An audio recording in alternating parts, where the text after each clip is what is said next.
निसर्गाने जिथे सौंदर्याची मुक्त उधळण केलेली आहे असं जागतिक वारसा असलेलं स्थळ कास पठार आता बहरू लागलंय। यंदाच्या वर्षीचा फुलांचा हंगाम हा नेहमीपेक्षा अधिक बहारदार असणार आहे। या निमित्तानं साताऱ्याच्या उपवन संरक्षक आदिती भारद्वाज यांच्यासोबत कास पठारची सैर करूयात।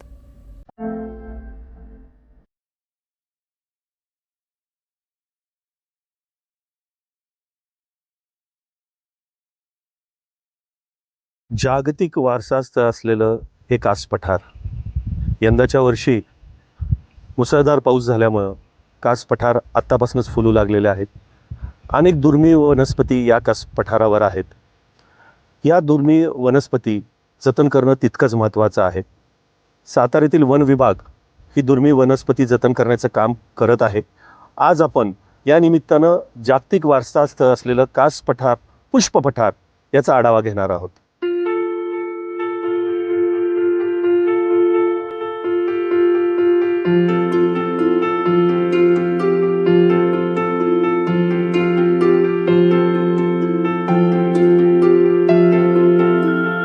कास पठारावरचं मुख्य आकर्षण म्हणजे तो हा कुमुदिनी तलाव।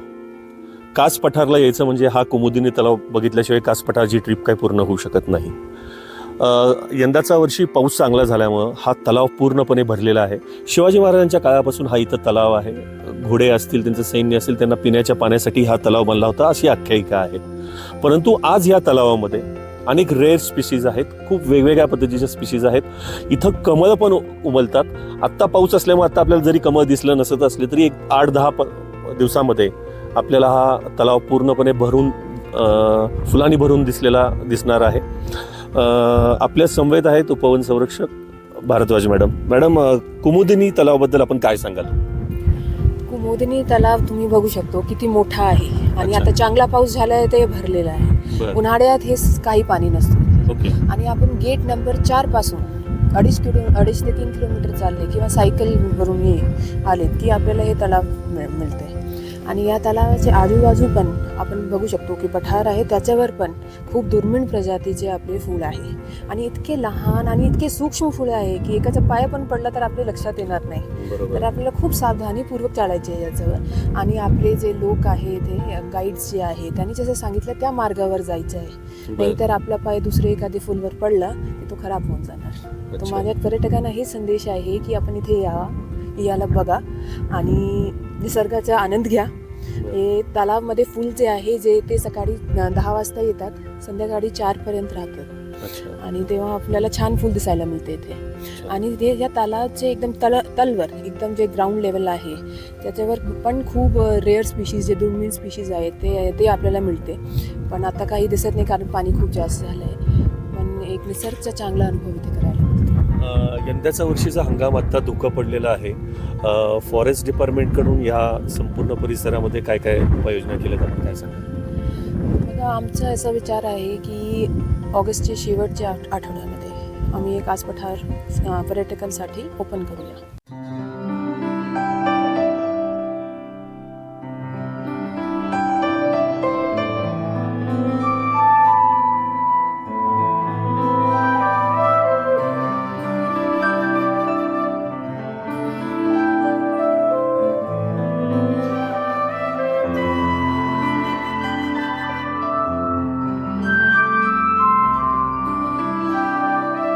कास पुष्प पठाराबद्दलची माहिती सांगा आम्हाला।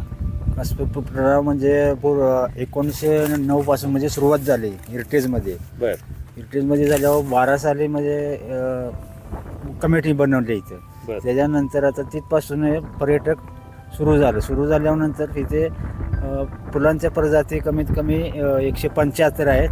त्यातल्या इंडियन मेक म्हणजे 49 आहेत आणि काही कंदील पुष्प वगैरे असे दुर्मिळ फुलं आहेत इथे। जेनी, शेरोपिया।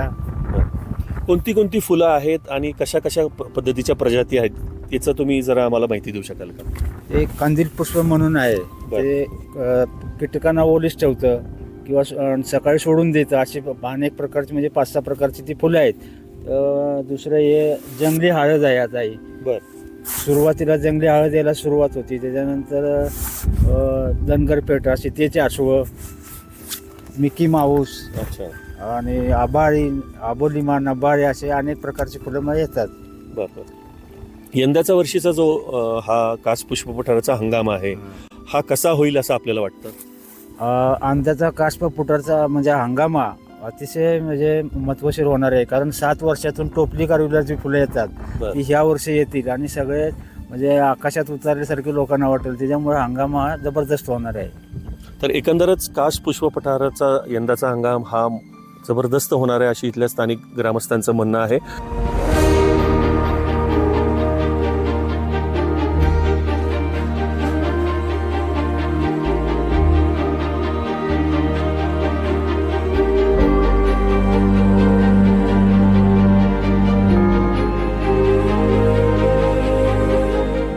परिसर आपल्याला स्वच्छ ठेवायचे आहे, त्याच्यात कुठेही काही जास्त गर्दी करायची नाही आहे. जे मार्ग ठरवलेले आहे आम्ही त्या मार्गावर चालायचे आहे, जेणेकरून फुलांना पण काही नुकसान होणार नाही. असा ॲज अ टुरिस्ट म्हणून आपण आपलं योगदान देऊ शकतो. आणि आमचं तर हे म्हणणं आहे वन विभागाचं आणि जिल्हा प्रशासनाचं पण, की लोकांमुळे ही जागा आहे, त्यांनी ही जागा जगवली आहे आणि आम्हाला त्यांच्या सहभागातून आम्ही काम पुढे घेऊ शकतो. आणि माझं म्हणणं आहे की वन आहे तर जन आहे. तर जय हिंद, जय महाराष्ट्र.